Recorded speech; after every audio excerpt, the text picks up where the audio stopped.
nós. Então, começou a gravação. Quem vai orar por nós, pela aula? Quer que eu ore? Pode orar.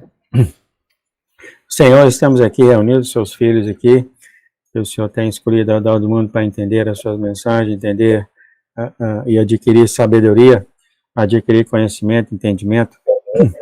Tudo vem do Senhor, todas essas coisas vêm do teu coração e o Senhor distribui de acordo com o teu agrado. Estamos aqui reunidos agora, Pai, pedindo a tua bênção, pedindo a tua presença, e que o Senhor venha abençoar o Lucas com sabedoria, com entendimento dado a nenhum homem, mas vindo direto do Senhor, que ele venha falar as coisas que só o teu coração conhece, Pai. Abençoa ele então, que a mão do Senhor agora, a mão direita do Senhor esteja sobre a cabeça do Lucas, enquanto ele direciona, leciona a gente, mostra pra gente sabedoria e entendimento vindo direto do teu coração, Senhor. Pedimos então a tua bênção sobre ele, e que o teu Espírito dirija então essa reunião, do início ao fim, em nome de Jesus. Amém, amém e amém. Amém. Então, a paz de Jesus a todos. Amém. Shalom é paz em todos os sentidos, né? Não é só a paz, porque para nós portugueses a paz é uma palavra limitada, mas shalom é uma paz mais profunda. Então, irmão, nós vamos ver aqui um pouco da polêmica que o Michael Rood levantou, e eu vou me abster de, vamos dizer, fomentar essa polêmica. Eu só vou comentar porque faz parte do estudo e do calendário que foi montado em cima do ministério de Jesus, né? O calendário, ou seja, o que aconteceu, né, na linha do tempo. Então, fica um mistério, e ao mesmo tempo pode ser que a solução para esse mistério seja outra, e não essa que o Michael Rood propôs, né? Como eu já falei, todo mundo acerta em alguma coisa, todo mundo erra em alguma coisa. Todo motorista tem um ponto cego, né? Então, a gente não sabe tudo, né? E Deus não permite que todos tome posse, que uma pessoa sozinha tome posse de toda a verdade, apesar de que algumas vezes alguns se acham que ele está com tudo, né? E que não tem falha, mas a gente sempre tem falha.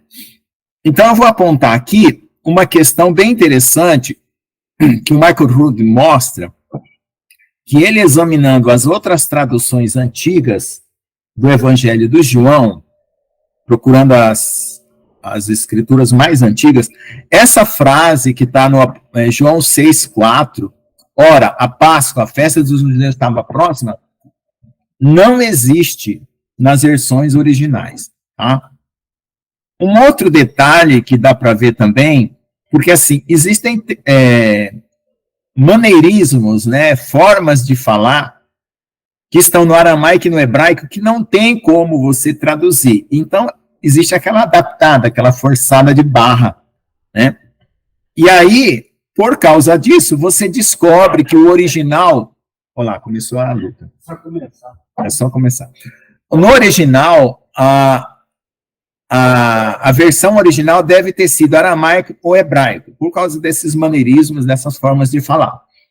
Embora não se tenha encontrado essas cópias, mas os judeus que se convertiam, eles eram perseguidos juntos com os demais judeus, né?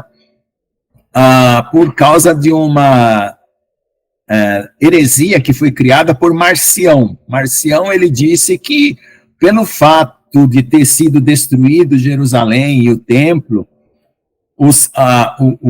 a nova aliança, que ele chamou de Novo Testamento, porque era para ser chamado de Nova Aliança, mas foi chamado de Novo Testamento,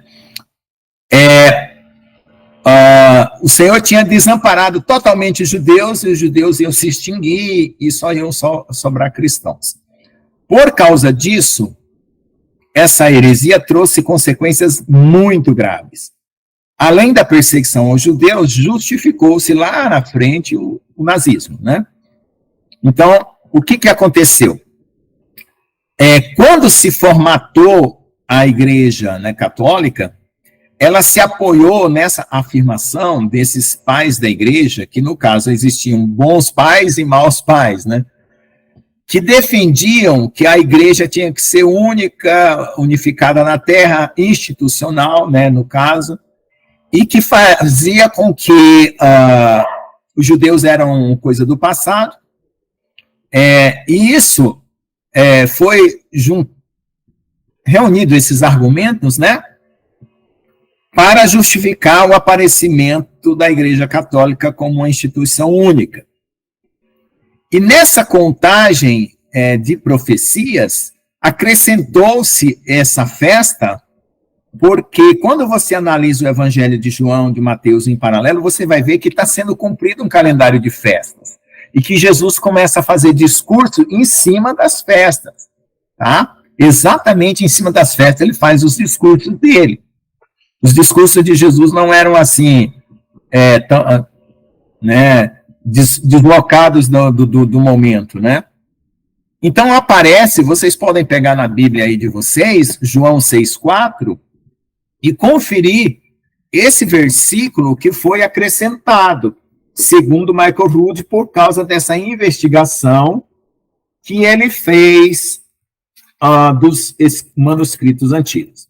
Então, voltando à questão dos judeus, os judeus eles foram perseguidos, e aqueles que se convertiam também eram perseguidos simplesmente por ser judeus. Era incrível, porque a coisa ficou feia, né? No começo eram os cristãos perseguidos, teve várias mudanças de comportamento, assim, que o inimigo tentou atacar dos dois lados. Mas eu quero dizer o seguinte: os judeus guardavam cópias, porque Mateus fez a sua cópia em hebraico e passou para os judeus, né? As cartas de Tiago, coisas que eram feitas pelos judeus, eram passadas para os judeus. E eles guardavam. Então, quando um judeu era preso, eles invadiam a casa e queimavam os manuscritos, independente se eram manuscritos antigos ou manuscritos do Novo Testamento, da Nova Aliança. Simplesmente porque eram dos judeus e eles não... É como se eles não tivessem o direito de aceitar Jesus. Era uma coisa meio estúpida, né? Então, acontecia isso. Também acontecia uma perseguição, né, de tentar impedir que judeus se convertessem pelos próprios judeus. Então, realmente, a situação era bem difícil no começo, tá? Mas alguns testemunhavam da sua fé, judeus, né, para os católicos, para os cristãos que estavam emergindo ali nessa religião institucional, com muita veemência, com muita propriedade, né? E tem um médico, que nós vamos ver a história dele rapidinho aí nas notas de rodapé, que ele escreveu, né, referindo-se ao Evangelho de Mateus, né, como tendo sido escrito originalmente em hebraico. E certamente o Evangelho de João e algumas coisas. O Apocalipse também. Então, eu fiz essas anotações na minha Bíblia, para a gente lembrar que essas controvérsias, elas são eliminadas, porque quando você olha com a visão de que foi escrito no hebraico, você realmente toma uma decisão. Então, aí no Evangelho 6,4, está escrito assim: a Páscoa, a festa dos judeus, estava próxima. Então, a maneira como foi referida a frase, a tonalidade da frase, mostra que foi um acréscimo. Por quê? Por causa que era colocada a palavra festa dos judeus, assim, uma coisa separada, né? Não fazia parte da maneira de falar e de escrever do próprio autor. O autor não iria se referir dessa forma, né? Então, aí tem essa semântica, essa maneira de falar que está incluída nessa frase, nessa análise. Aí você pode perguntar para mim, mas por que essa frase faz tanta diferença? Porque quando você está olhando o andar de Jesus no tempo, se você coloca uma festa na posição, você vai mexer na escala do tempo, né? Então, quando você acrescenta essa festa, segundo o Eusébio, o ministério de Jesus se torna 3 anos e meio. Sem essa frase, o ministério de Jesus dura 70 semanas. Então, fica uma coisa para ser decidida. E fica um vácuo, vocês vão ver que fica um vácuo de como Jesus tivesse parado, sem fazer nada, durante um bom tempo, mais de 1 ano. né? Se você pegar 70 semanas, 7 vezes 7 dá 49, né? Como são 70, dá 490 dias. Um ano tem 365 dias. Então, foi um pouco mais de um ano. Se você pegar 3 anos e meio, né? Aí você tem 4 vezes 12 meses, né? Aí você faz uma conta aí, 4 vezes 12, né? E depois multiplica por 3 anos e meio e vê a diferença que tem de 70 semanas para 3 anos e meio, em termos de semanas, tá? Então, vamos continuar aqui essa discussão. Hoje, eu espero que seja, paz, irmã Sabrina, que seja a última aula técnica, tá? Teológica, técnica, para a gente passar mesmo para acompanhar Jesus no seu ministério, tá bom? Então, vamos aqui andar bem com isso, para poder a gente não perder tanto tempo. Então, essa frase, né, ele está referindo-se aqui como festa dos judeus, né? Aí, as escrituras hebraicas, elas declaram que a Páscoa é uma das festas de Deus, e uma das festas muito importante, né? É tanto que o dízimo é levado 3 vezes ao ano no templo. E nas festas que eram levado o dízimo, não era todo mês, como se cobra hoje na igreja, nas igrejas, dízimo todo mês. Todo mês era oferta. Dízimo era só na festa da Páscoa, na festa do Pentecostes e na festa do Tabernáculos. Mas era dízimo de tudo. O restante era oferta, tá? E hoje nenhum pastor, ninguém fala isso, porque se falar, o pessoal vai ficar bravo. Tá bom? Então vamos lá. Então ele está falando aqui que as festas como sombras proféticas, que eram uma obrigação da igreja ter se mantido nas festas com significado espiritual. Por quê? Porque quando chegasse agora, nesse tempo, estava todo mundo atento, porque saberia que os tempos teriam cumprido. Entendeu? Por que está todo mundo desatento, dormindo, sem saber o que está acontecendo no mundo, tentando dar a sua própria interpretação da realidade, das coisas? E lá em Daniel está escrito que só os sábios entenderão, nenhum dos ímpios entenderá, então vai haver uma divisão entre aquele que serve e aquele que não serve. E por que são os sábios? Porque aqueles que se interessam em se aprofundar, né? Na comunhão com Deus, no conhecimento da palavra. E ainda tem promessas de resplandecência, né? Resplandecência literal, não apenas ministerial. Tá bom? Então aí, ele coloca que essas palavras foram inseridas. De fato, se você for examinar as versões anteriores e os relatos, essa frase é mesmo colocada. Bom, então, ele fala que sempre que havia a Páscoa, né, era no dia 14 do primeiro mês, cevada Aviv, em Levítico 23:5, Deuteronômio 16:1. Para vocês entenderem o que é a palavra Aviv, lá no Nordeste, o pessoal, quando vai atrás de manga, de goiaba, de alguma fruta, aí fala assim, não vai pegar agora não, porque ele ainda está de vez, ainda está verde. De vez é entre o verde e o maduro. Então, se você pegar uma fruta colhida de vez, guardar ela, em papel embrulhado, ali 1 dia, 2 dias, ela vai estar madura. Então, Aviv, a palavra Aviv, no hebraico quer dizer de vez. Então, as cevadas têm que estar de vez, é quase madura. Ela está começando o processo de amadurecimento. E isso acontecia na lua nova, porque é marcado o início dos meses, né, os meses no calendário hebraico, um calendário lunar, é sempre o primeiro dia do mês, é a lua nova. Então, todas as festas tinham essas marcações.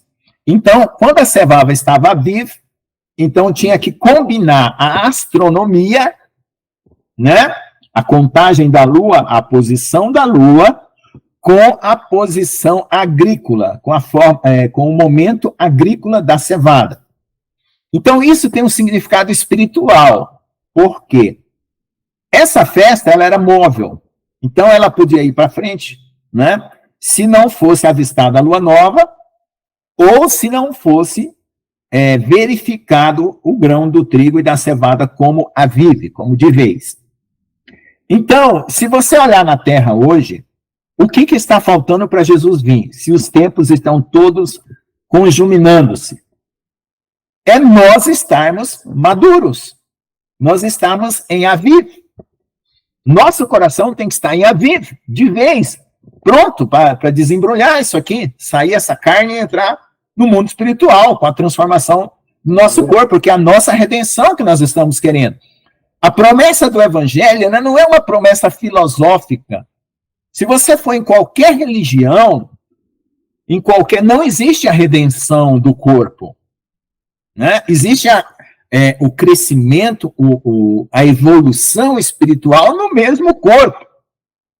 Só que o evangelho, né, do Senhor Jesus Cristo, ele mostra que, além do crescimento espiritual, que é dado somente pelo Espírito Santo, não é feito por suas próprias forças, tá?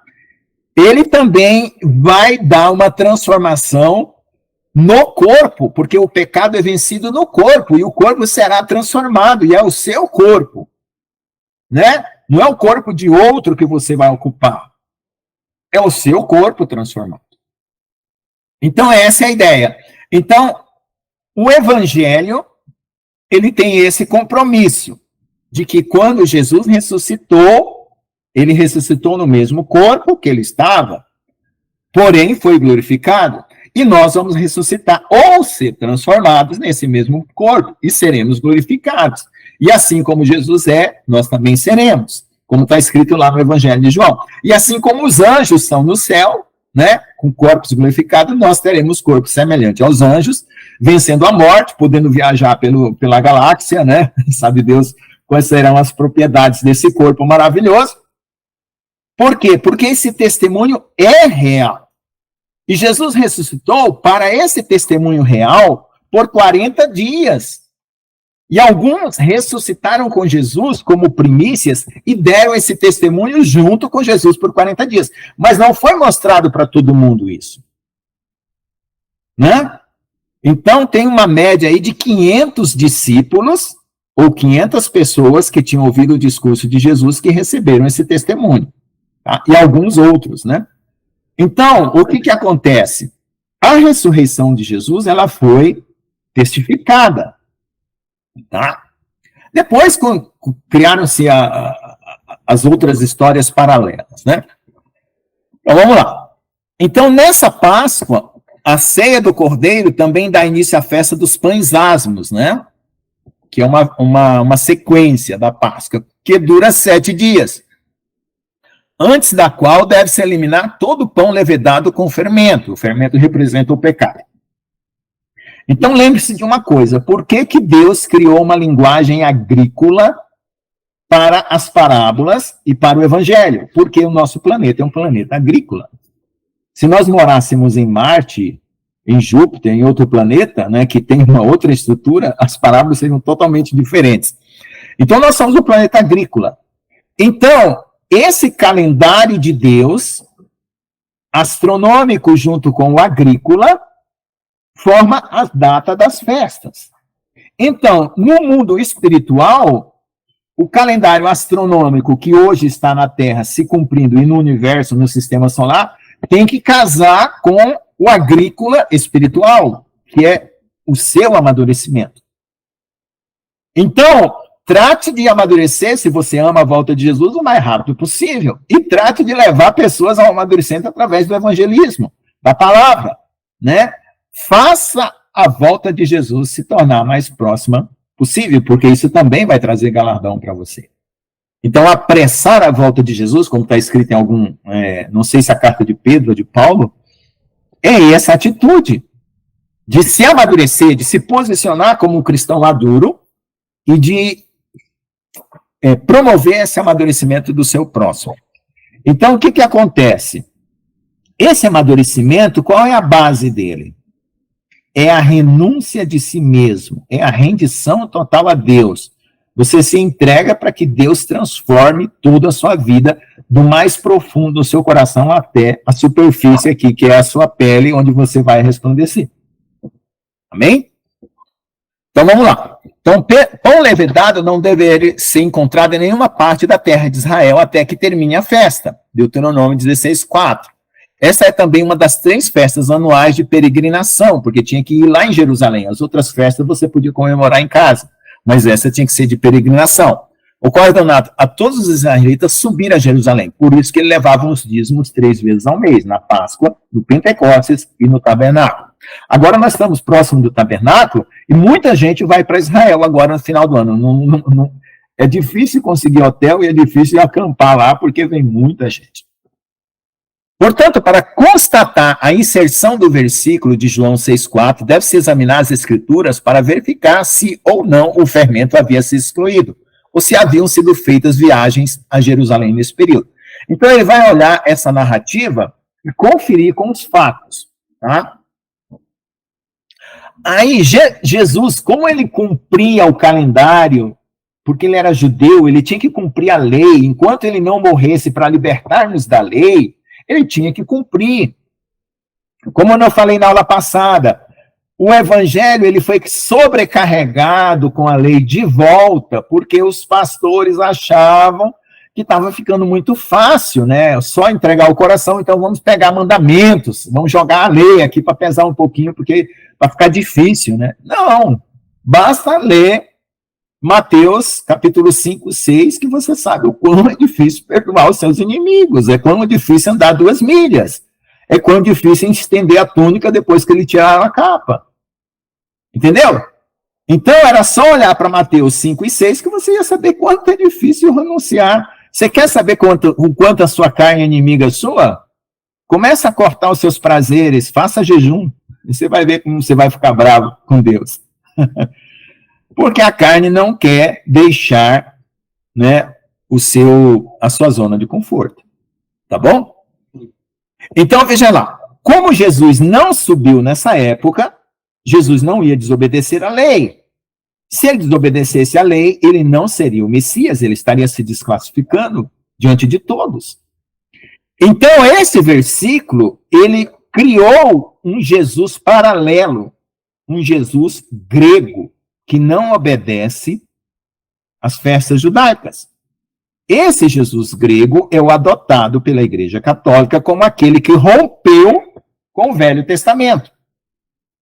Mas romper com o Velho Testamento estava previsto por Deus, sim, pela graça, mas não de forma desobediente, mas de forma complementar, né? Como um avanço do conhecimento de Deus.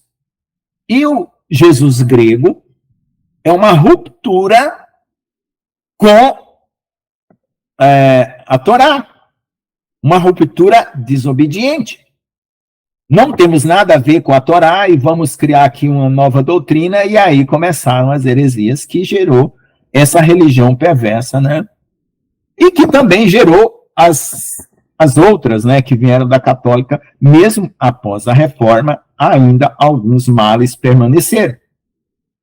Então, o Senhor está nos chamando para um retorno, né, de uma forma limpa dessas heresias para um conhecimento puro de Jesus. E esse tem sido o trabalho do Michael Rood. Embora eu não concorde com algumas coisas dele, mas ele, como judeu, né, sabe lá como ele tem que lidar com isso dentro do judaísmo. Mas ele tem um testemunho muito bonito a respeito disso, tá bom? Aí, à medida que eu for mostrando, eu vou dizer que pontos eu não concordo, que pontos eu concordo, tá? Mas eu acho o trabalho dele muito importante, essa restauração importantíssima, essa verificação desse versículo importantíssima, e esse ajuste, né, do calendário para reconhecer Jesus como sendo um Jesus obediente à Torá, para que ele pudesse depois, né, modificar a aliança, ou trazer uma nova aliança, tá certo? Senão ele estaria sendo fraude, tá? Estaria causando uma fraude, ele estaria causando um estelionato espiritual, assumindo uma personalidade que ele não era. Então, por causa disso, Jesus não foi aceito pelos judeus, por causa da inserção desses versículos que faziam com que Jesus era totalmente desobediente à Torá. Mas à medida que as pessoas hoje, né, os israelitas, os hebreus, estão percebendo isso, eles estão realmente confessando Jesus como Senhor. E isso é importantíssimo, gente. Nós precisamos clamar pela nação de Israel, porque em Romanos diz assim, se a sua queda foi a nossa ascensão, que dirá a sua restauração, senão a ressurreição dos mortos. Então o Senhor atrelou a ressurreição dos mortos à conversão dos judeus. Ou seja, nós temos um trunfo a ganhar quando o judeu se converte. Não é que você tem que ficar ganhando o judeu para você, ganhei um judeu, eu sou realmente um bom pregador. Não, é porque por toda a obra que Deus fez na terra e pelo conjunto que tem na igreja, como corpo de Cristo, essa promessa é muito importante. Tá bom? Então, em lugar de guardar a festa em Jerusalém, Jesus reunia milhares de israelitas em uma encosta na Galileia e os alimentou com pão de cevada de fermento. Então, em 6:9, na sequência, Jesus aparece alimentando o povo com pão fermentado. Tá? Depois nós vamos ver a questão da Santa Ceia, se é pão fermentado, se é pão com Páscoa. Então, veja só. Então, como é que pode ter sido a Páscoa? Dá uma ralhada bem. Como é que pode ter sido a Páscoa se logo em seguida, em João 6:9, ele está alimentando o povo com pão fermentado? Ele estaria totalmente em desacordo. E ele teria que estar em Jerusalém. Ele não estava, ele estava numa encosta da Galileia, né, onde ele faz a primeira multiplicação. Tá certo? Bom, 2 dias depois, Jesus ensinou em outra grande congregação na sinagoga de Cafarnaum, onde tão pouco subiu a Páscoa. Então, Jesus não estava nem um pouco preocupado com essa Páscoa que foi colocada em João 6:4. Então, significa que ela foi enxertada. Então, temos 2 motivos para acreditar que ela foi enxertada no texto. Pelo fato de não haver nos originais, em hebraico, e pelo fato de Jesus estar desobedecendo a Torá. Isso é muito sério. Para os judeus, isso é muito sério. Para nós, talvez, culturalmente, não faça tanto diferença. Mas, se você olhar do ponto de vista da fidelidade de Deus à sua palavra, você vai ver que é muito sério. Tá? Então, 2 dias depois, Jesus ensinou em outra grande congregação na sinagoga de Cafarnaum, tampouco sobre a Páscoa. Em lugar de dar uma mensagem relevante sobre a Páscoa, naquele sábado, né? Ele nos ensinou sobre a importância profética da Yom Teruah. É o dia das trombetas. Tá? Teruah é grito, né? É grito, trombeta. Então, esse ano, Yom Teruah coincidiu com a finalização do Shabat, ao final do 6º mês. Calendário, veja no apêndice, que nós vamos ter um apêndice aí para olhar. No 7º mês, que 7º mês é o setembro, porque a nossa contagem foi feita mudada, né, por causa do calendário grego, mas a palavra setembro, ela corresponde ao 7º mês judaico, por isso que o 7º mês corresponde com setembro. Do ano 4027 depois de Adão. Tá? Meu Deus, eu mandei um link errado aqui lá pro Michael Rudo, olha lá, quebrou o link aqui, o texto quebrou o link, né? Depois eu mando avisar ele, eu vou até anotar isso aqui, página 16, né? Senão depois ele vai editar isso aí, vai ficar com esse link. Esse Word é engraçado, ele te trai, né? Tem hora que você tem que ter cuidado com coisa de arte, você pensa uma coisa e ele manda outra.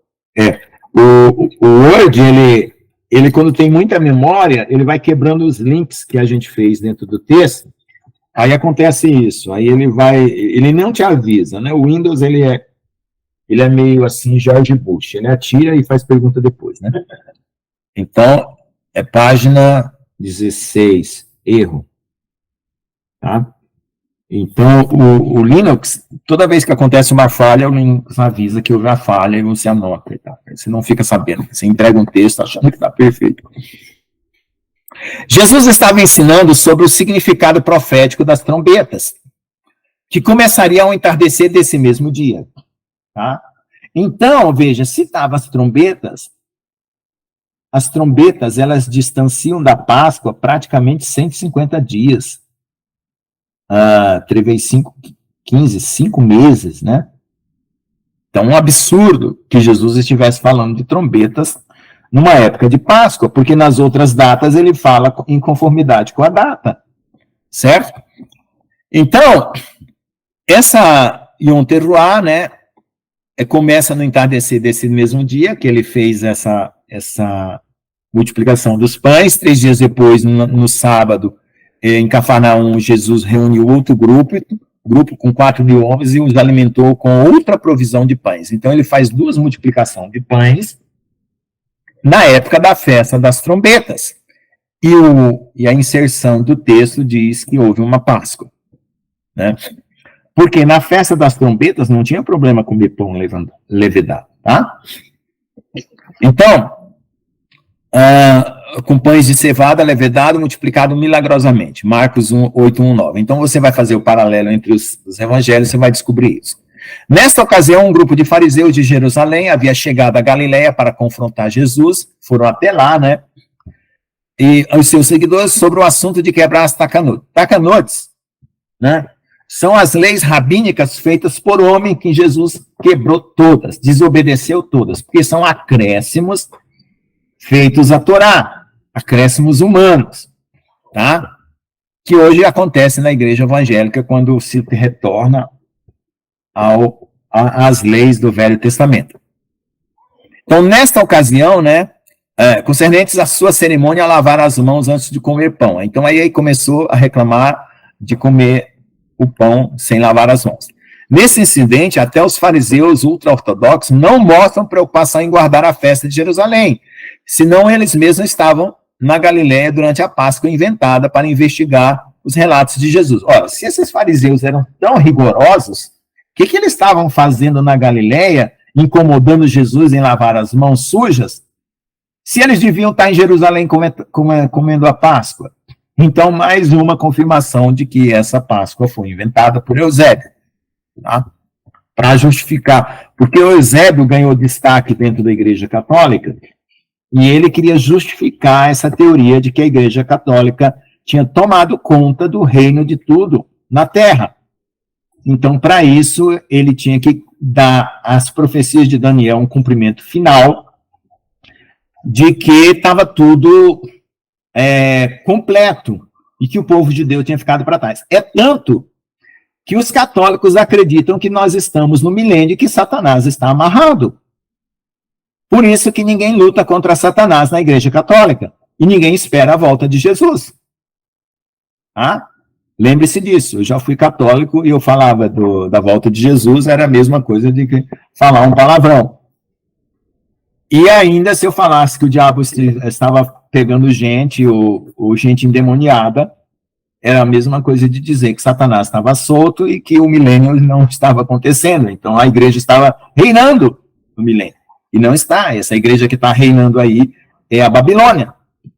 Hein?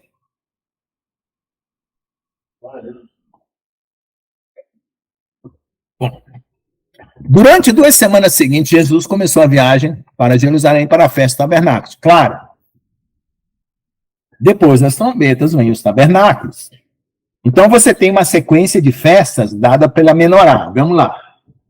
Quem já aprendeu a menorá, sabe que a menorá significa várias coisas. Os 7 Espíritos de Deus, as 7 igrejas do Apocalipse, os 7 dias da criação e as 7 festas, além de outras coisas que podem aparecer com o número 7, tudo está representado na menorá. Então, veja lá, primeira festa, Páscoa, pães asmos, primícias, Pentecostes, aí passa um período, aí vem trombetas, expiação e tabernáculo. Então, se ele estava em trombetas, a próxima, né, tinha que ser expiação e tabernáculos. Tá certo? Então, no capítulo 7, verso 2 a 10, mostra exatamente aí essa ocorrência, tá? Que é 6 meses, né? 6 vezes 3, 18, 180 dias, né? Depois da Páscoa. Cada autor do Evangelho mostra claramente que ele nunca subiu à Páscoa inventada em João 6,4. Além disso, se a Páscoa realmente ocorreu no 6º capítulo de João, e se Jesus subiu à festa do tabernáculo no início do 7º capítulo de João, o que Jesus ficou fazendo durante esses 6 meses? A irmã Gina está postando aí, agora fiquei curioso, ela botou uma matemática aqui que eu quero ver. Isso. T-E-T.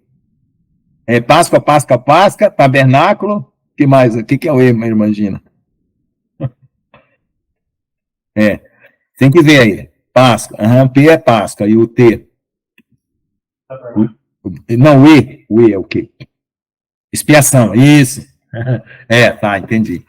Então, veja a sequência, tá? A irmã Gina criou uma sequência de letras aí. Vou até aproveitar a irmã Gina aí, vamos colocar aí, ó. P mais Páscoa. Eu vou colocar Z, pães asmos, PR, primícias, mais PT, Pentecostes, mais, depois de Pentecostes trombetas, TR, mais, como é que é? Trombeta, expiação, EX, e mais tabernáculo, TB. Pronto. Essa é a sequência aí para você entender as festas. P, Páscoa, aproveitando aí essa nomenclatura criada pela nossa querida irmã Gina, né? Páscoas, pães asmos, primícias, Pentecostes. Continua, irmã Gina. O que mais? Vamos lá. Isso, maravilha. Obrigado pela participação maravilhosa. Aí vem trombetas, expiação, tabernáculos. Tá bom? Essa é a sequência. Então, está contradizendo a sequência, tá bom? Louvado seja Deus. Então, veja lá.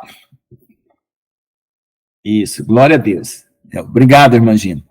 Então, Jesus ficou parado 6 meses, se é verdade que esse versículo aí está verdadeiro. Então, ele é falso. Tem vários argumentos, né, para que ele seja falso.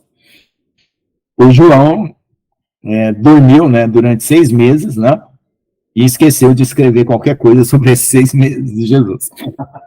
Tá bom? Então, vamos lá. E logo depois, pelos outros 6 meses que nos trazem de volta à festa do tabernáculo. Quer dizer que você tem que passar por um ano e depois voltar de novo na festa do tabernáculo.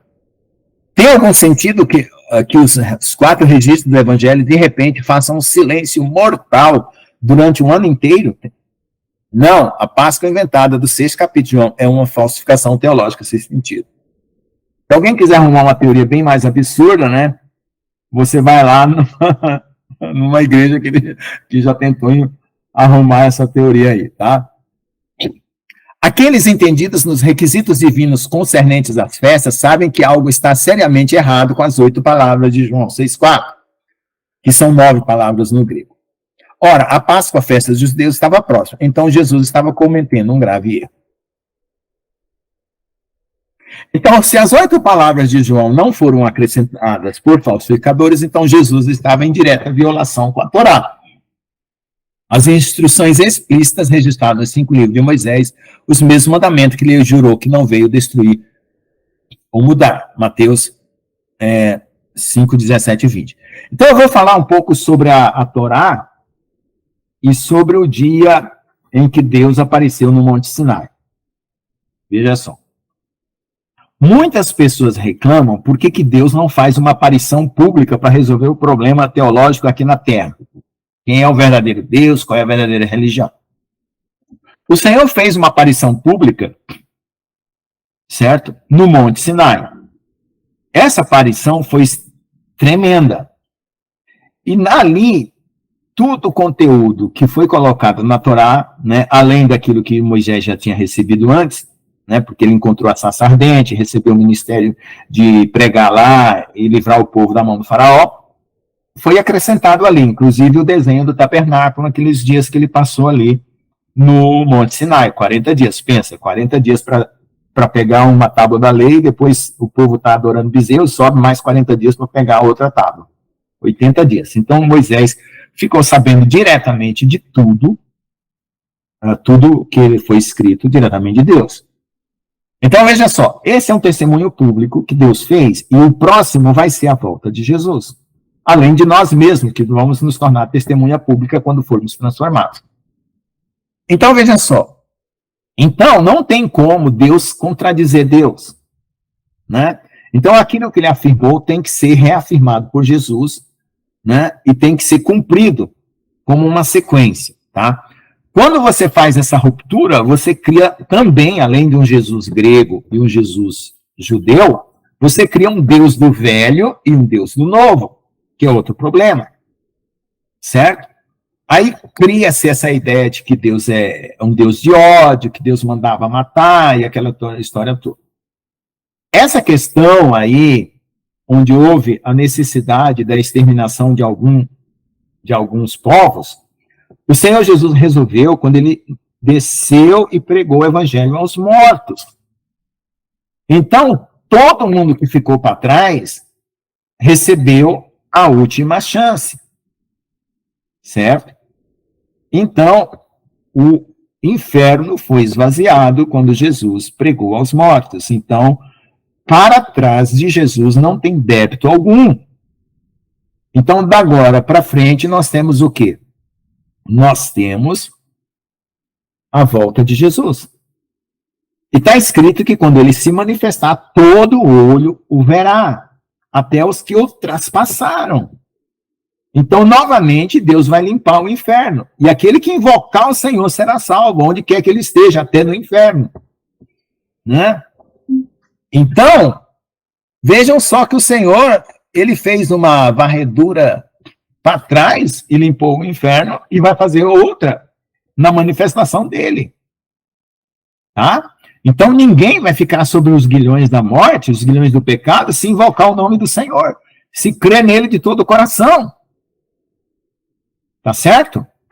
Não se preocupe, né, com aqueles que morreram, com aqueles que tiveram seus problemas. O Senhor não vai deixar na morte. Tá? Então, vamos lá. Se as 8 palavras não foram acrescentadas por falsificador, então João registrou uma evidência de prima facie que Jesus não pode ser o Messias, já que ele deliberadamente desobedeceu a Torá e não cumpriu os seus mandamentos obrigatórios, que está em Deuteronômio 4:2, 12:32, 13:1:5, 18, 15, 22, tá? Isso mexe com tudo, mexe com a ressurreição, mexe com o perdão dos pecados, mexe com tudo. Então, o que acontece? Jesus é o Messias, ele não participou dessa Páscoa, né? E ele fez uma outra pregação, né? E assim por diante.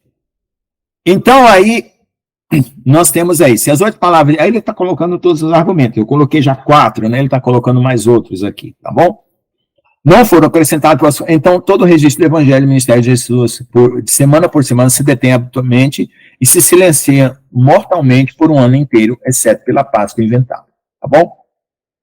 Então essa é a argumentação que foi feita, certo? Pelo Marco Lúria, eu coloquei a minha junto com a dele aqui, tá?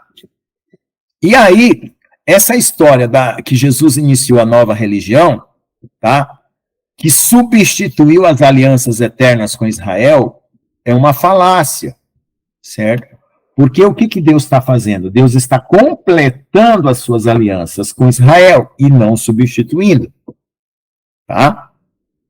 Então, criou-se a escatologia preterista, né? Que é a escatologia que o milênio já foi cumprido, e assim por diante. E aí abriu uma porta para o vigário de Cristo, né? Que vai abrir a porta para o anticristo, ou para o falso profeta, que é essa religião adulterada e, como é que a gente fala? Prostituída, tá? Certo? Então, aí nós temos aqui a profecia de Daniel, que precisa estar em conformidade com o ministério de Jesus, tá? Foi inventada a cristologia da substituição, né?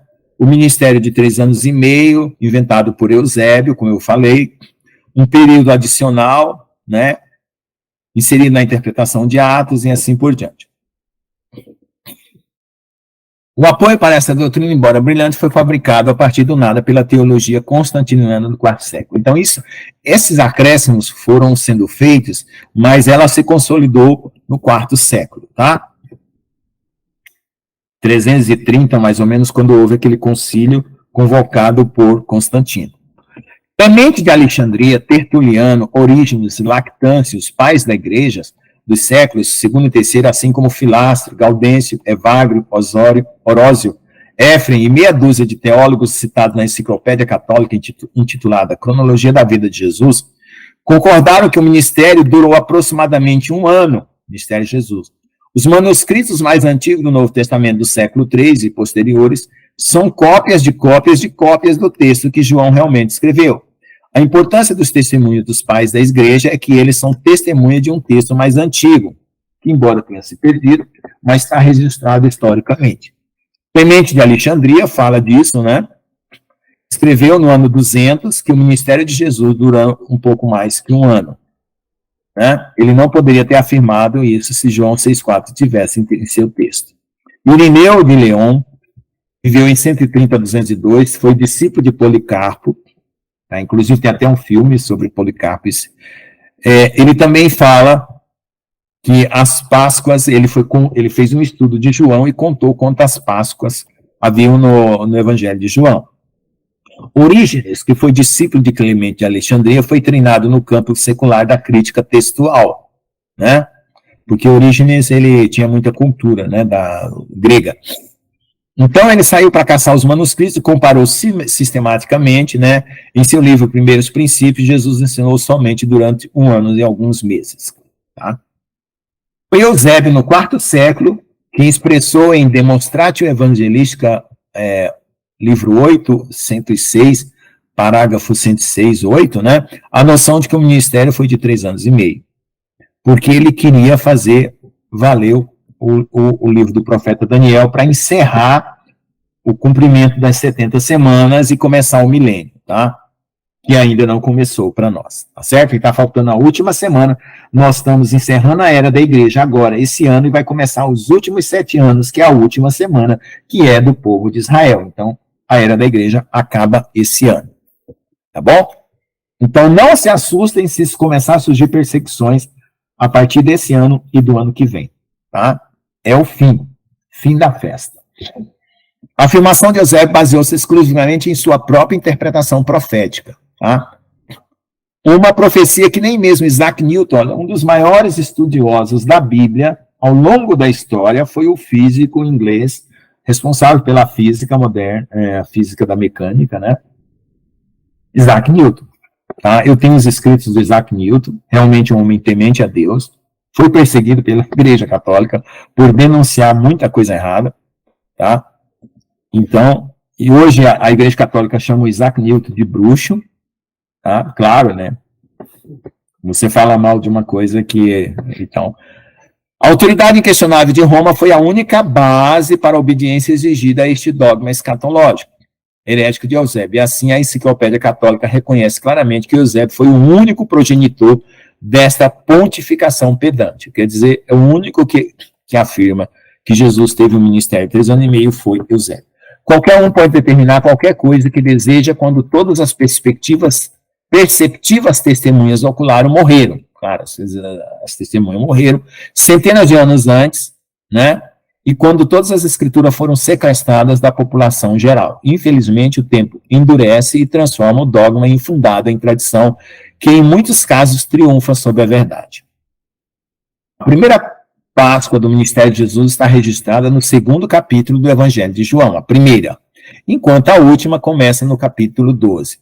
A partir dos testemunhos desses estudiosos eruditos do século 3 e 4, é óbvio que os primeiros textos do Evangelho de João, os únicos textos aos quais esses homens tiveram acesso, não poderiam ter incluído uma terceira Páscoa, em João 6,4. É inconcebível que esses estudiosos eruditos não tenham percebido o simples fato matemático que lhe levaria a muito mais de 2 anos para cobrir as 3 Páscoas. Claro, se você tem 3 Páscoas, obrigatoriamente você tem mais que 2 anos. Esses primeiros historiadores leram os textos originais muito antes da falsificação de Eusébio, né? Todos eles concordaram que o ministério de Jesus durou apenas 1 ano, aproximadamente 1 ano, né? Um pouco mais, né? Porque 490 dias, né? Não houve nem mesmo uma opinião divergente nas autoridades dos primeiros 3 séculos. Isso simplesmente significa que ninguém sequer considerou, naquela época, que o ministério de Jesus durou aproximadamente mais do que 1 ano. como insistem os modernos teólogos eusebianos. Então, os teólogos, eles têm esse problema, né? Daí tem uma sistemática criada, alguém com autoridade faz uma afirmação, aquilo vira verdade, né? Não é o Espírito Santo que fez a afirmação, mas eles a tomam como verdade.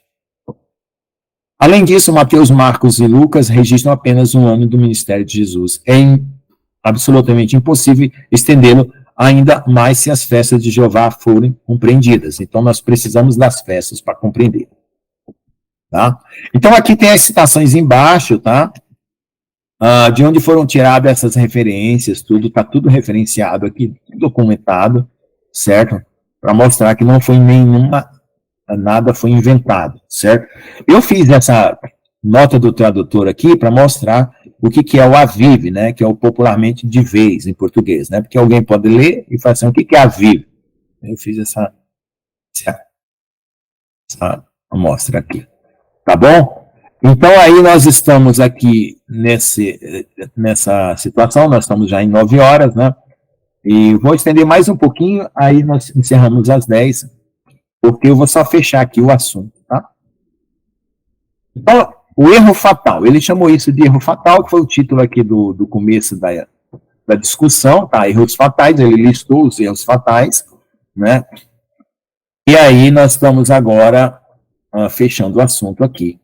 Tá? Bom, ele continua, porque esse é um trabalho praticamente de tese, né? Ele está documentando tudo e argumentando tudo, certo? E aí ele vai falar do calendário aqui, né? De como aconteceu os milagres, a sequência do que aconteceu, certo? Das bodas de Caná. Embora João estava preocupado com os últimos dias de Jesus, mas ele começa com o primeiro milagre. Então, o que João relata, ele salta lá para o final, mas os outros evangelhos completam. Mas nas festas, ele coloca na sequência, embora ele não penetre dentro do intervalo de tempo. Tá? Então, o evangelho de Lucas serve também como uma linha temporal e o evangelho de João. Só que o evangelho de João dá um peso maior para os últimos dias de Jesus, porém ele coloca a sequência das festas, tá bom? Aí ele cura, ele faz o milagre das bodas de Caná, o seu segundo milagre depois de deixar a Judéia, curando um filho de um nobre, certo? Volta para Jerusalém para as festas judeus, aí depois ele vai aí você vai comparar isso com Mateus, né? Marcos e Lucas, nessa situação toda. Como esse texto está lá, no Google Classroom, depois vocês podem ler com calma. Eu estou fazendo um comentário mais rápido, né? Para nós podermos fechar esse assunto agora, né? Aí a teologia da substituição, que é um absurdo para quem é judeu e quer se converter, né? Ao cristianismo, ou reconhecer Jesus como Messias, isso é um tremendo absurdo. Né? Então, a gente tem uma série de absurdos, né? Quando a gente faz doutorado ou mestrado na universidade, a gente sabe que quando uma hipótese está errada, a tendência de aparecer outras complicações aumenta.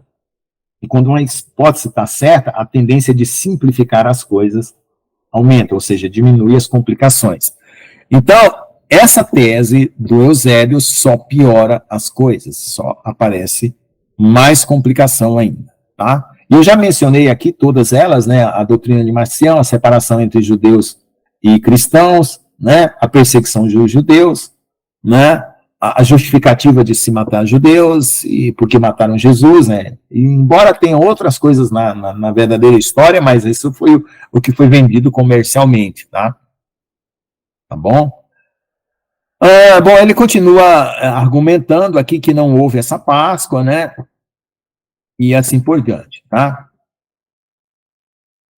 Naquela época, Jesus foi informado que João e Yohanan havia sido preso por Herodes, e após o que ele imediatamente deixou Jerusalém para passar o verão inteiro na Galiléia. Ele foi informado da execução de Yohanan no final do verão, pouco antes de alimentar 5.000, 3 dias antes da festa das trombetas. Então, vocês estão vendo aqui que também teve um comportamento de Jesus, né, em relação à época do que estava acontecendo, tá? Deixa eu ver o que mais. Deixa eu ver aqui outros argumentos que podem ser interessantes e a gente passa para a discussão, tá? As testemunhas originais já haviam falecido e já tinham passado 250 anos, tá? Por isso que essa modificação pegou, tá? E nesse intervalo de 6 meses, né, que aparece com a invenção dessa Páscoa, Jesus praticamente não está fazendo nada, tá? Então é isso que está falando aqui nesse parágrafo. Aí levou 1.600 anos para nós fazermos um cálculo, né, como foi feito agora, e verificar todo esse problema. E como eu falei, essas afirmações introduziram um outro Jesus, tá? Vocês já viram que o Jesus católico tem cabelos compridos e aquela história toda, e agora mais uma modificação na nossa maneira de ver o Senhor Jesus. Tá? Não se preocupe com isso, né? Essa questão aí de cabelo comprido, cabelo curto é só uma forma de chamar a atenção de vocês, tá?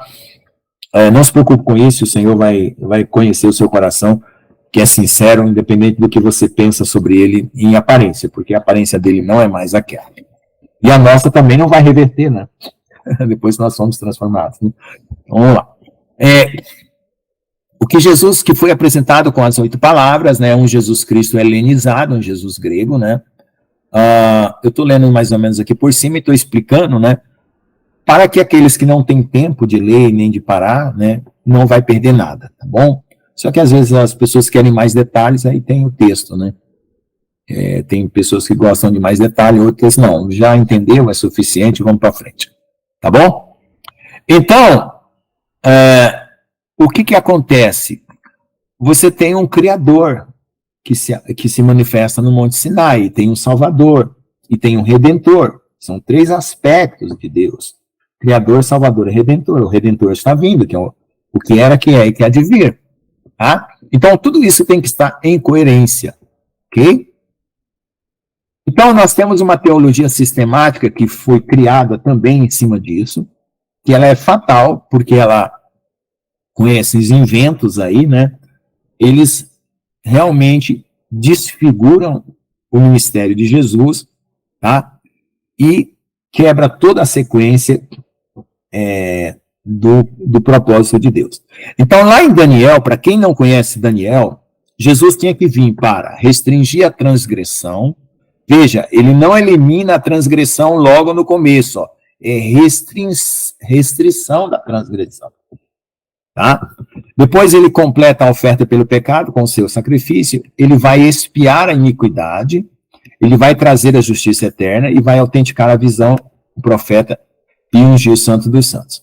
Então tem coisas que cumpriram e não cumpriram. Então as festas, elas precisam ser completadas, tá? As 7 festas. Então isso está em Daniel 9:24. O que mais? Exatamente 69, 7 de anos, que dá 483 anos, se passaram no momento em que Artaxerxes deu a ordem de construir Jerusalém. Então você faz um cálculo, usando o livro de Esdras, o livro de Daniel e as profecias, você vê que bate com a história. Tá? É tão impressionante a exatidão do livro de Daniel que alguns teólogos achavam que o livro de Daniel tinha sido escrito depois dos acontecimentos. Tá? Isso é também documentado. Bom, aí ele continua falando da Páscoa fictícia, do ministério de 3 anos e meio que foi inventado para poder justificar o fim, né, do povo judeu e assim por diante. Aí as provas teológicas da doutrina, aí vem as doutrinas, né? Porque depois da heresia vem as doutrinas, tá bom? Então, é esse que é o problema, né? Então, aqui nós temos aqui a questão dos alimentos, né?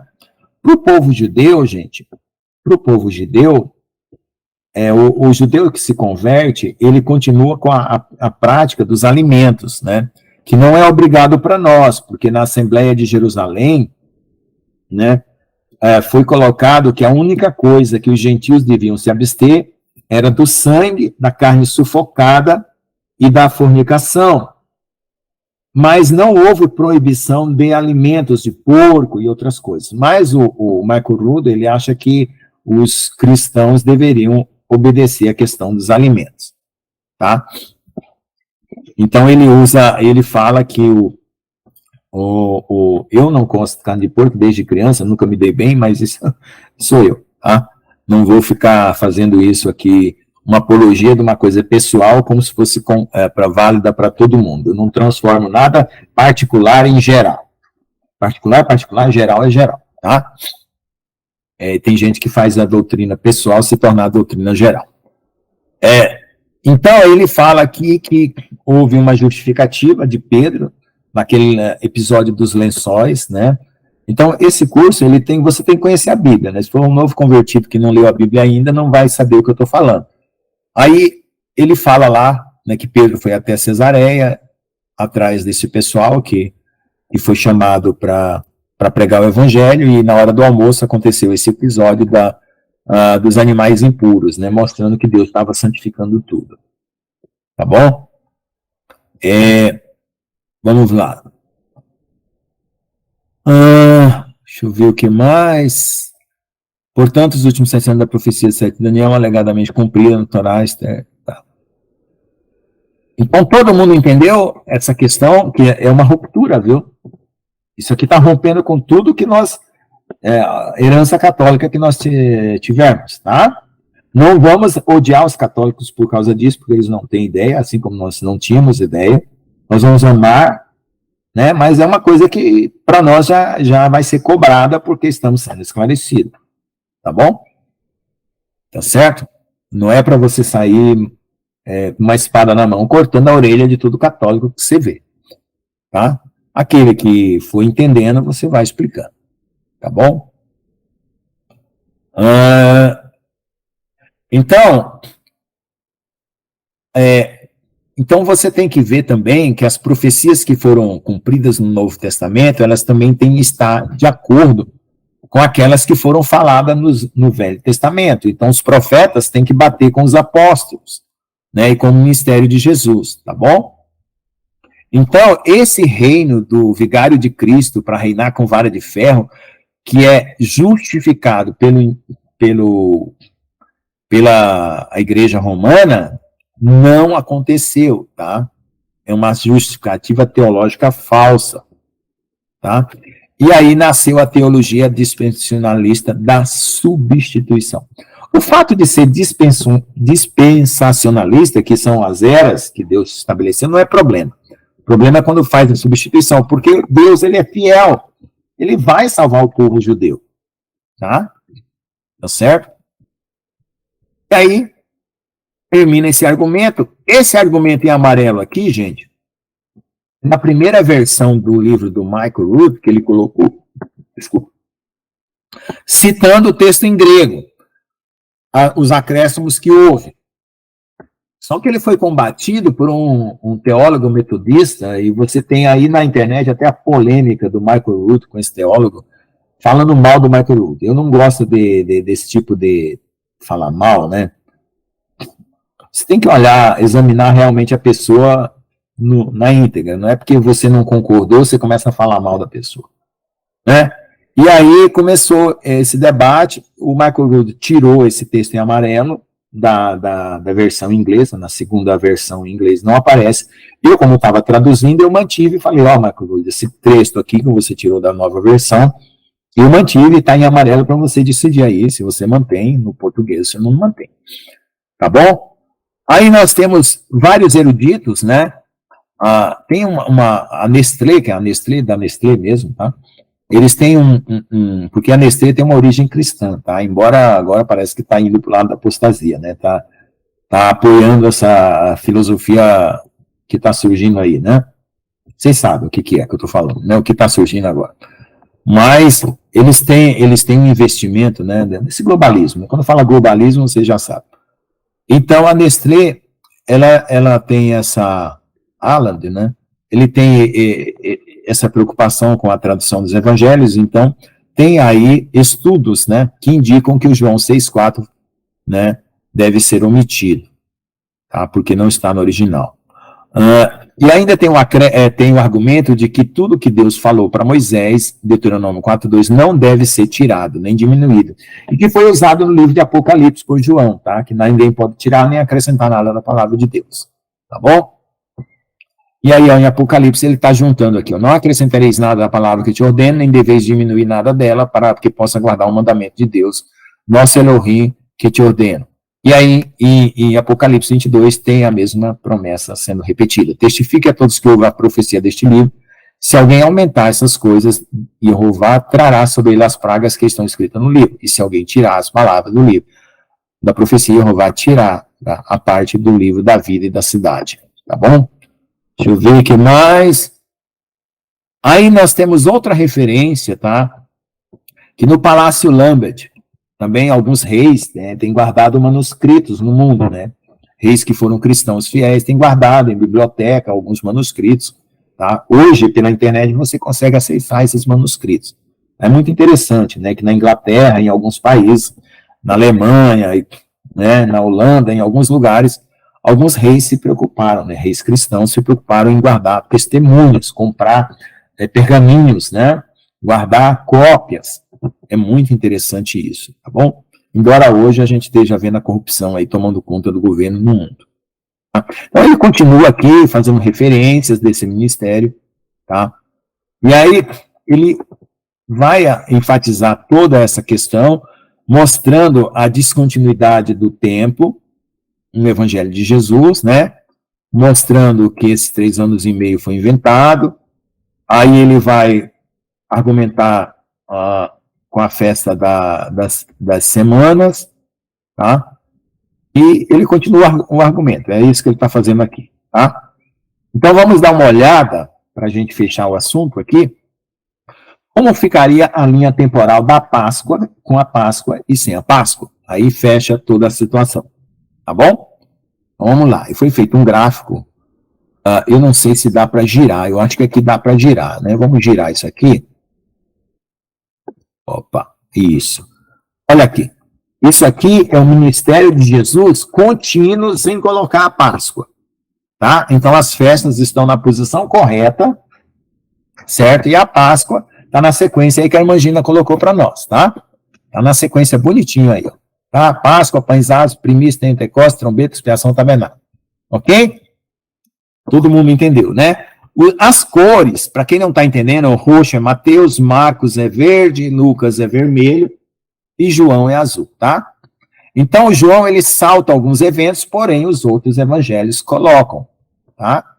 E Lucas, ele coloca tudo, é o mais completo, né? Embora Lucas falta uma parte de João, tá? Mas, juntando a linha, ela é contínua, você sai de um ponto a outro, né? Vai mudando de linha, né? O que é uma continuidade de uma linha? É você indo do ponto ao outro até chegar, se tivesse um buraco no meio, você não conseguia passar, é como uma ponte, tá? Então vamos ver agora com a inserção da Páscoa. Olha lá, você não consegue ir de contínuo de um ponto ao outro do ministério de Jesus sem passar por um buraco, tá? Falta estrada aqui no tempo, né? Na linha do tempo, tá? Então esse aqui é os 3 anos e meio, e esse aqui é a situação real, né, sem aquele versículo falsificado. Ok? Deixa eu voltar aqui. Oi, irmãos. Daniel, deixa eu ver. Declarado. Ah, tá. Esse aqui a gente deixa para a próxima aula. Alguém quer comentar alguma coisa? Encerrada a aula de hoje para não ficar muito pesado. Pastor, pode comentar, pastor. Amém, amém, glória a Deus, né? Então, muito interessante tudo isso, né, gente? Porque realmente, né, faz todo sentido, né? E a gente aprendeu de um jeito aí, mas eu creio, né, que glória a Deus, assim, isso não vai afetar, né, nem a nossa fé, nem a credibilidade, né, da Escritura também, porque a gente sabe que existem certos erros de copista, até no Velho Testamento, alguns errinhos, assim, sabe? Mas nada que interfira, né? Digamos assim, na sã doutrina, né? E etc. Mas é interessante isso mesmo, né? A gente aprende de um jeito e são muitas as interpretações que existem, né? De tantas coisas, mas, né? Eu creio que acaba não afetando realmente, né? Ali a autenticidade das escrituras, assim, de um certo modo, né? E a gente sabe que realmente existem algumas diferenças, assim, né? Existem alguns textos originais que tem alguma coisinha ou outra, outros não tem, né? Realmente isso acontece mesmo, isso aconteceu, né? Mas nada que perdeu, que, né, claro, com certeza Deus nunca perdeu o controle de nada, né? E ele já sabia de tudo isso, né? Ele nunca perdeu o controle. Jesus Cristo falou que a Escritura não pode falhar, né? O próprio Senhor Jesus Cristo atestou a autenticidade, né? No Velho Testamento o próprio Deus autentica, né? A veracidade bíblica e tal, né? Tanto no Velho quanto no Novo. Mas é interessante isso, né? Glória a Deus. A gente tem e pelo jeito até os textos mais antigos aí, tem alguns mesmo que não tem essa parte de João, né? Alguns textos, né? Essa compilação da Nestlé aí, né? Que é uma compilação dos originais, né? Alguns não tem mesmo, né? É interessante isso. E é interessante como fecha, né? Como encaixa. Se você pegar lá um ano, né? 70 semanas, né? Encaixa, tipo, um evangelho encaixa com o outro certinho, né? Mas glória a Deus por isso, né? A gente sabe que Deus nunca perdeu o controle de nada, né, amados? E aí, tudo coopera para o bem daqueles que amam a Deus. E ainda é o seguinte, uma questão estratégica, irmãos. Se o inimigo souber de todos os detalhes, né, ele cerca o nosso caminho. Então, Deus às vezes permite essas coisas, porque aí o inimigo se confunde e Deus cria caminhos para nós avançarmos, né? E tudo tem o seu propósito. Agora, eu vejo o seguinte, a questão de recuperar o Jesus hebraico e separar ele do grego, ele ajuda, né? Por causa que você vai conseguir se aproximar mais dos judeus. E os judeus vão se aproximar mais do evangelho. Embora nós vamos ter um problema com os que acreditam no Jesus grego, mas como Jesus ele conhece o coração daquele que realmente se entrega, essa questão do coração, ela fica essencial. E essas questões ficam secundárias. Né? Eu vejo o evangelho dessa forma. Quando você ama, você ama. Não importa se a pessoa tinha bigode, tinha barba, tinha cabelo comprido, não tinha cabelo, era grego, era troiano. Você ama. Então, você conhece a integridade de Jesus, o amor dele, o amor de Deus, e tudo o resto fica secundário. Né? Eu vejo dessa forma.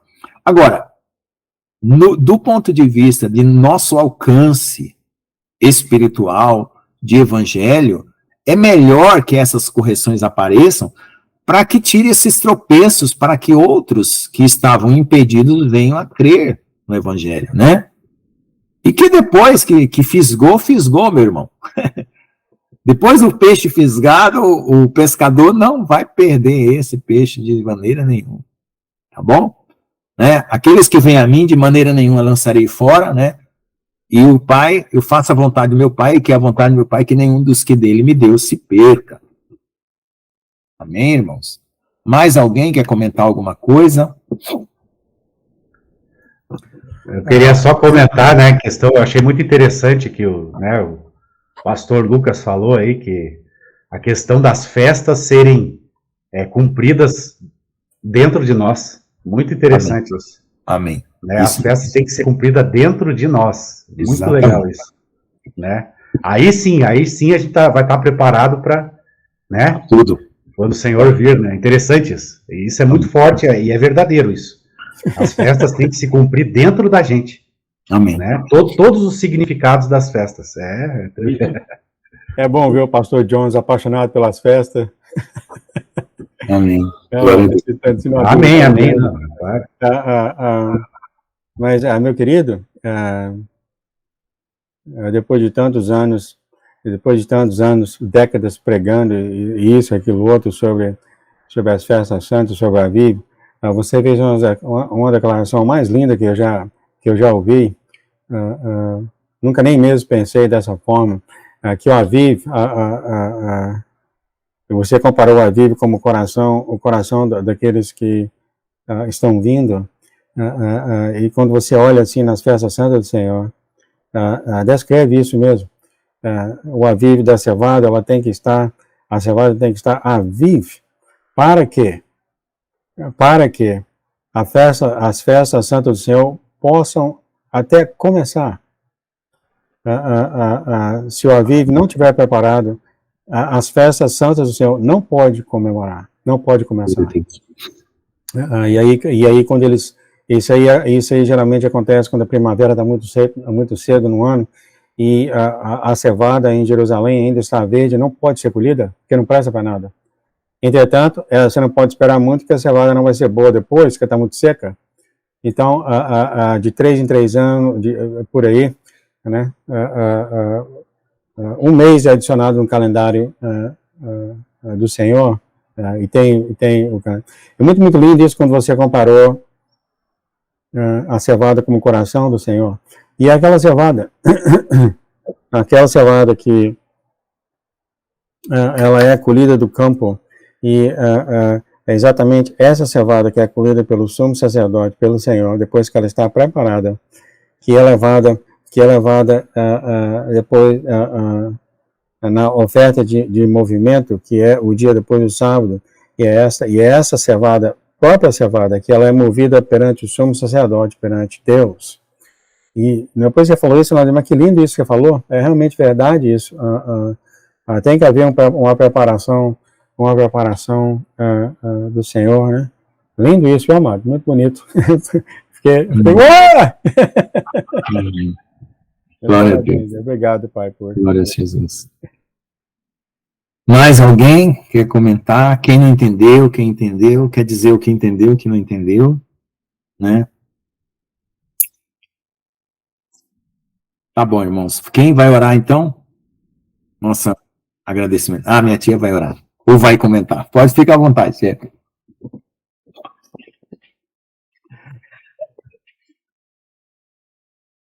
Tá fechado seu áudio. Se estiver falando, tá fechado.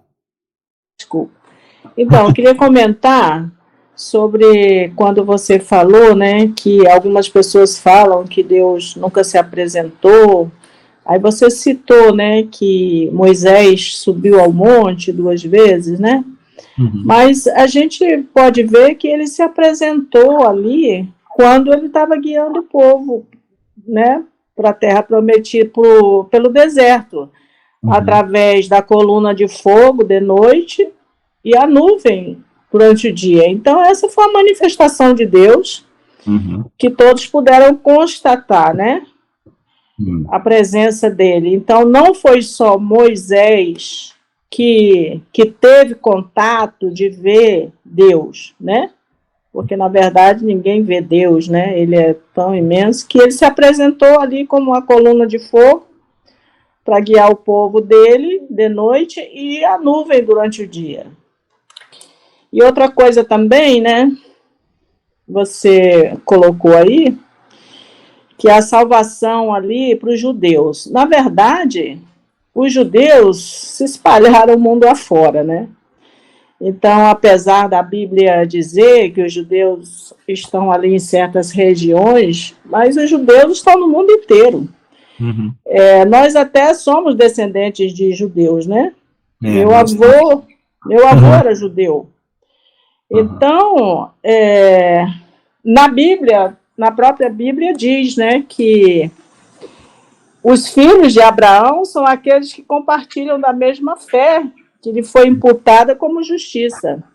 Então, embora eu não esteja habitando lá aquelas terras ditas lá como judias, né, que são elas, um monte delas, Irã, Midian, esses nomes esquisitos lá, mas, na verdade, tem muita gente que é descendente de judeu, né, como eu, você, e entre outros aí que estão até participando.